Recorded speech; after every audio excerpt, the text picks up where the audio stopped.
Every time you pay income tax, buy groceries, or receive a payslip, have you ever wondered where the richest people send their money instead?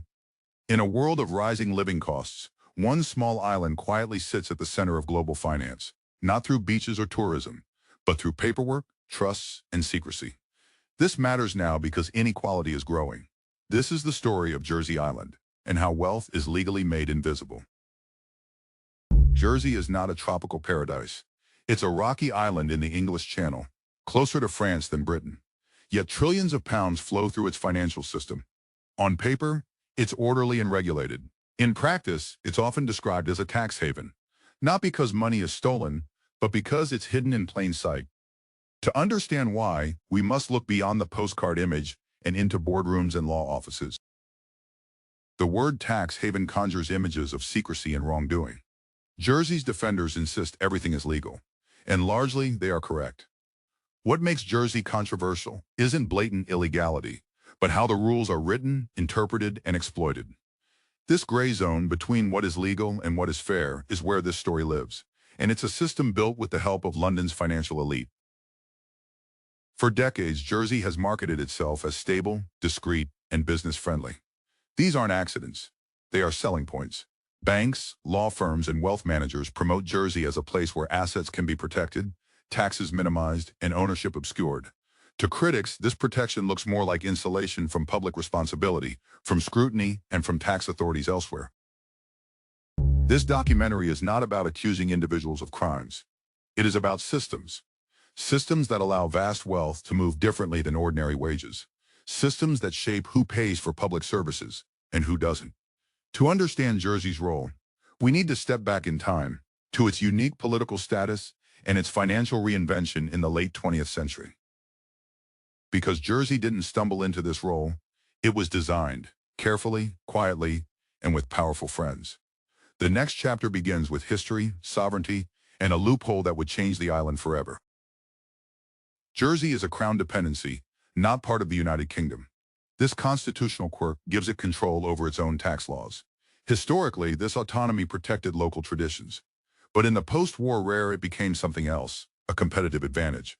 As Britain raised taxes to fund the welfare state, Jersey chose a different path, low or zero tax on many forms of income. By 1960s and 70s, Jersey began reinventing itself as a financial center. Banking secrecy, light regulation, and political stability attracted offshore banks.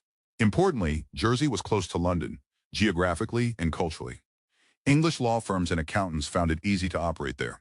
This proximity made Jersey especially appealing compared to distant Caribbean havens. Unlike some offshore jurisdictions, Jersey worked hard to appear respectable. Regulators were established, courts functioned reliably. This reputation mattered. It reassured multinational companies and wealthy families that their assets were safe. Yet respectability also provided cover. Complex structures could operate behind a facade of compliance, rarely challenged unless exposed by leaks or investigations. Trusts, foundations, and special-purpose vehicles lie at the heart of Jersey's model. These legal mechanisms allow ownership to be detached from control. Put simply, assets can create wealth without clearly being tied to any individual. For tax authorities abroad, this complicates income tracking. For clients, it ensures confidentiality. For critics, it provides plausible deniability. Jersey insists it complies with international standards, including anti-money laundering rules. And in many respects, it does. But compliance does not equal transparency. Information is often available only upon request, and only to certain authorities. Journalists and the public remain largely excluded, reinforcing the perception of secrecy. As globalization accelerated, so did the demand for tax planning. Corporations sought to reduce headline tax rates. Wealthy individuals sought asset protection. Jersey was ready. But it was not acting alone. The real engine of this system lay across the water, in London's financial district. Many Jersey structures are designed, administered, and advised by UK-based professionals. Law firms draft the paperwork. Accountants model the savings. Banks move the funds. Jersey provides the jurisdiction, but London provides the expertise. This relationship complicates attempts to frame Jersey as an isolated bad actor. By the start of the 21st century, Jersey had established itself as a key player in international offshore finance. However, its growing prominence attracted increased scrutiny, and leaks would follow. At the heart of Jersey's tax planning industry are wealth management structures. These are not shell companies in the crude sense. They are intricate legal architectures, often spanning multiple countries. A Jersey trust might own a company in Luxembourg, which in turn holds assets elsewhere. Each layer adds distance between wealth and taxation. Jersey allows multinational corporations to lower taxes on earnings from intellectual property, financing, and internal loans by leveraging disparities in national tax laws. Its minimal corporate tax rates make it appealing for recording profits, even if the island hosts limited actual operations. For individuals, especially the ultra-wealthy, Jersey trusts can hold family wealth for generations. Assets are technically owned by trustees, not beneficiaries. This can reduce inheritance taxes and shield wealth from creditors. Critics argue it also shields wealth from contributing to public finances in the countries where it was created. None of this is hidden from Jersey authorities, but it is often invisible to foreign tax agencies unless specifically investigated. That requires resources and political will. Smaller countries frequently lack both. Even large ones struggle when faced with cross-border legal complexity deliberately designed to slow scrutiny. Leaked documents like the Panama Papers and Paradise Papers revealed how offshore structures operate globally. Jersey appeared repeatedly, not as the most secretive, but as one of the most sophisticated. The leaks showed how normalized these practices had become among elites. Importantly, many named individuals denied wrongdoing, stating their arrangements were legal and declared. This highlights the core tension. If something is legal but undermines public trust in the tax system, is it acceptable? Jersey sits squarely in the middle of this unresolved question. Jersey's government argues that it provides jobs and stability, not just for the island but for global markets. Financial services dominate the local economy. Any attempt to dismantle the system threatens livelihoods, making reform politically sensitive. Yet from the outside, the optics are stark. Ordinary workers cannot move income offshore. Small businesses cannot afford complex tax planning. The system appears designed for those who already have the most. As criticism grew, so did international pressure. Blacklists, gray lists, and reform initiatives followed. Jersey adapted, again and again, staying just inside the rules. But the story doesn't end there. Because the next phase wasn't about exposure, it was about normalization. And that changed everything. As global outrage flared, Jersey rebranded itself as a leader in compliance. Automatic information exchange agreements were signed. Registers were improved, though often not public. On paper, transparency increased. In practice, complexity remained the strongest defense. Large law and accounting firms play a critical role here. They design structures that technically comply while achieving the same outcomes. This is not unique to Jersey, but Jersey is particularly efficient at it. The island sells certainty in an uncertain tax world. London's influence cannot be overstated. Many UK pension funds, property investors, and private equity firms use Jersey vehicles.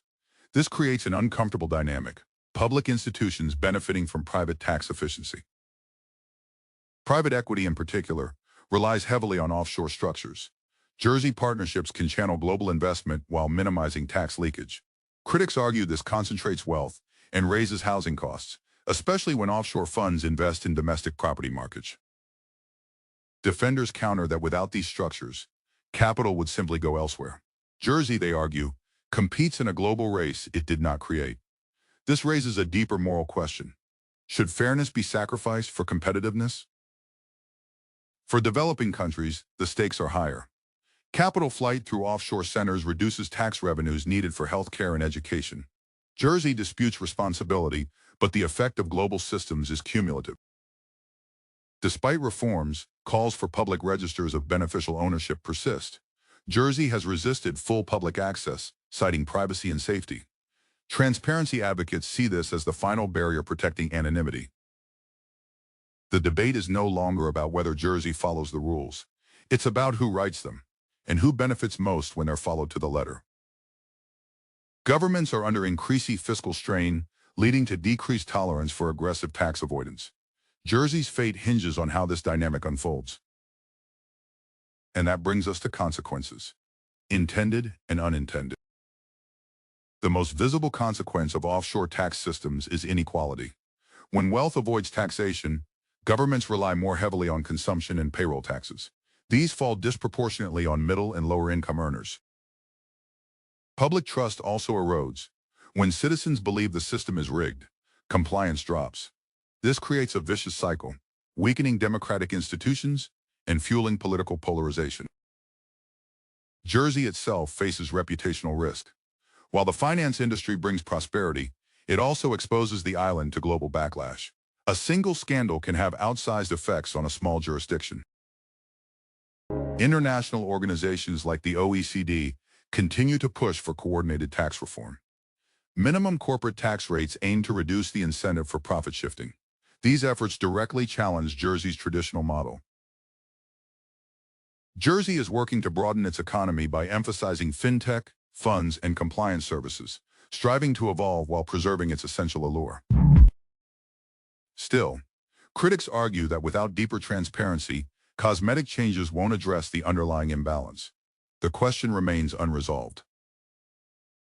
Currently, Jersey finds itself at a legal and moral juncture, positioned as neither a rogue state nor a passive observer. Its stance is shaped by decisions made locally and globally. These decisions will influence the future era of international finance. Which brings us to the legacy Jersey leaves behind and what comes next. Jersey has proven to be not just a small island with low taxes, but a mirror reflecting how modern wealth operates, quietly, legally, and at scale. It shows that power today is exercised less through force and more through frameworks. This means the future of taxation will not be decided by islands alone, but by whether societies accept systems that separate wealth from responsibility. The stakes are immediate: public services, social cohesion, and democratic legitimacy. The next phase will center on transparency versus privacy, and on whether global rules can keep up with global money. Jersey's story is not over. It is evolving alongside the global economy that created it. If you want to follow how offshore finance shapes inequality, reform, and power in the modern world, like this video, subscribe and turn on notifications. The bigger story is just over the horizon. Because understanding systems like Jersey isn't about envy or blame, it's about clarity. And clarity is the first step toward meaningful change. Thank you for watching and questioning what lies beneath the surface. This is not the end of the story. It's the beginning of a deeper investigation.